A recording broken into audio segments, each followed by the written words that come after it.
Magic loop is magical because you can do small circumferences with a big needle. Let me show you how to do it. You got this.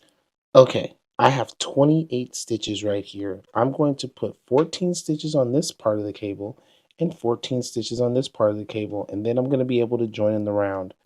All right, I'm ready to join in the round now.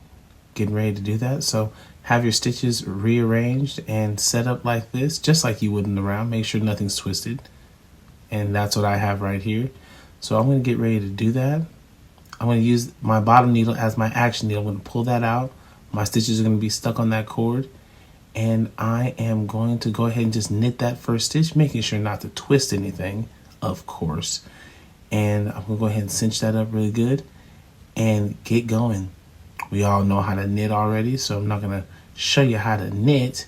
We're just going to join in the round there, get ourselves together, and we're going to knit a round. And once I get done knitting that round, I'll be back to you so you can see what it looks like. All right, after one round, doesn't look like much, but we've done quite a bit. We have a connection here, and we have our round. So this is about as big as our circumference is going to be. I'm going to knit a few more rounds just so you can see, and it's going to grow this way, right? So if you're looking down at this way, it's going to grow down.